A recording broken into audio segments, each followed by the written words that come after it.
मत्स्य पुराण से भगवान विष्णु की कृपा से कीर्ति और आयु में वृद्धि होती है और व्यक्ति के सभी पाप नष्ट होते हैं।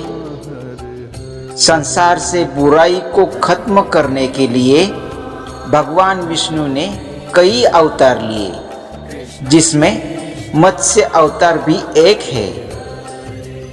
इस अवतार को भगवान विष्णु का पहला अवतार माना जाता है। हिंदू धर्म में कुल 18 महापुराण है, जिसका संकलन महर्षि वेद व्यास द्वारा किया गया है। सनातन हिंदू धर्म में पुराणों का महत्वपूर्ण स्थान होता है।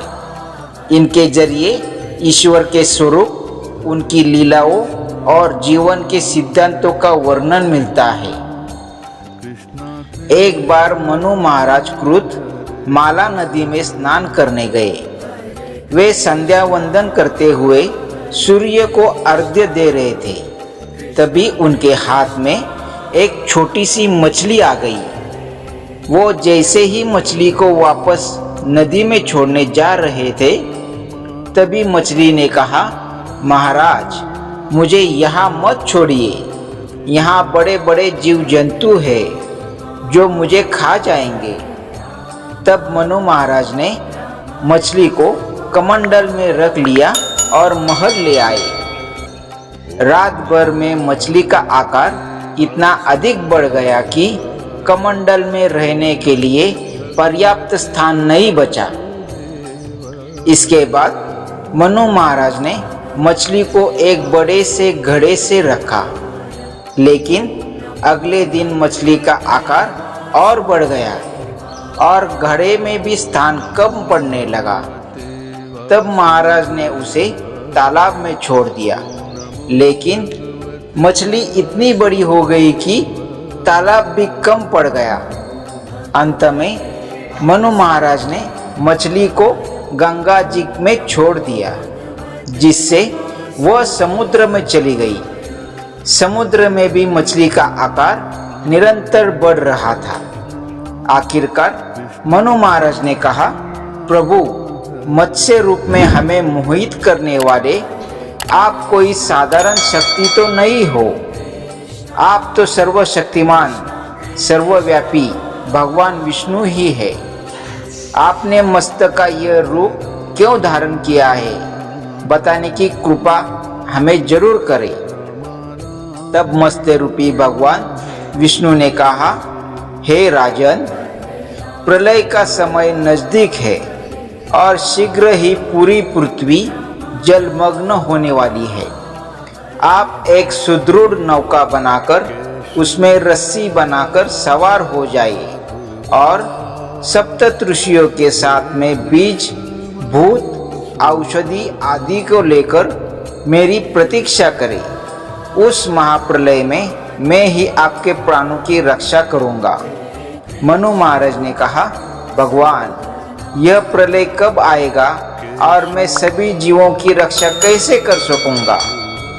मत्स्य के रूप में भगवान विष्णु ने कहा, आज से लेकर 100 वर्ष पृथ्वी पर वर्षा नहीं होगी, जिस कारण भयंकर अकाल आएगा और इसे तपे हुए अंगार की वर्षा करने वाली सूर्य की 7 किरणें जीवों का संहार करने में ग्रहण हो जाएंगी। पाताल लोक से ऊपर उठकर संकर्षण के मुख से निकली हुई विषाग्नि और भगवान शिव के तीसरे नेत्र से निकली अग्नि भी तीनों लोकों को भस्म करती हुई भड़क उठेगी। इस तरह सारी पृथ्वी जलकर राख का ढेर बन जाएगी। तब समर्थ, भीमनाथ, द्रोण, चंड जैसे 7 प्रलयकारक मेघ है, ये सभी अग्नि के द्रव से उत्पन्न हुए जल की घोर बारिश करके पृथ्वी को डुबा देंगे। उस समय तुम इस वेद रूपी नौका में सवार होकर समस्त जीवों, बीजों और औषधियों को लाद देना और मेरे द्वारा प्रदान की गई रस्सी से इस नाव को मेरे सींग में बांध देना। इस समय सारा देव समूह जलकर भस्म हो जाएगा।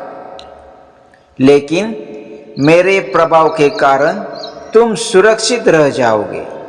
इस प्रलय में तुम्हारे साथ इस नौका में मैं, सोम, सूर्य, चारों लोकों सहित ब्रह्मा, पुण्यतोया, नर्मदा नदी, महर्षि मार्कंडेय, चारों वेद, पुराण और विश्व ये ही बचेंगे। भगवान मनु महाराज से कहते हैं, इस प्रलय काल में जब इस तरह से सारी पृथ्वी डूब जाएगी तब तुम्हारे द्वारा ही फिर से सृष्टि का प्रारंभ होगा और मैं वेदों का प्रवर्तन करूंगा। यह कहकर भगवान विष्णु मत्स्य रूप में वही अंतर्धान हो गए। इसके बाद भगवान के कहे अनुसार बड़ी सी नौका तैयार की और इसमें बीजों तथा औषधियों को स्थापित किया गया। सप्त ऋषियों की सहायता से उसे महासागर ले जाया गया। सृष्टि में प्रलय प्रारंभ हो चुका था और धीरे धीरे चारों ओर जल ही जल हो गया। मनु महाराज भगवान के मत्स्य रूप का ध्यान करने लगे और भगवान विष्णु मत्स्य रूप धारण कर प्रकट हो गए। उनके मस्तक पर 2 सींग थे। राजा ने सींग में रस्सी को द्वारा नौका बांधी। मत्स्य रूप में भगवान विष्णु ने प्रलय के समय नौका को ढोते हुए मनु महाराज की रक्षा की। प्रलय के अंत होने के समय भगवान ने हयग्रीव असुर को वध कर उससे वेद पुनः वापस लिए और ब्रह्मा जी को सौंप दिया। इस तरह धीरे धीरे जल का प्रवाह कम होने लगा और पृथ्वी दिखने लगी। राजा सत्यव्रत ने जो बीज औषधि रखे थे उससे पूरा संसार भरा गया।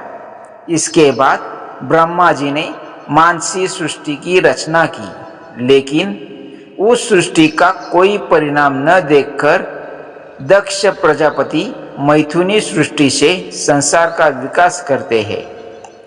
यही राजा सत्यव्रत 7वें वैवस्वत मनु हुए, जिनका समय आज भी चल रहा है और हम भी मनु की संतान है।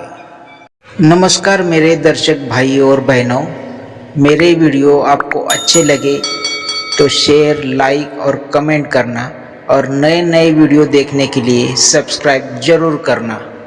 जय श्री कृष्ण।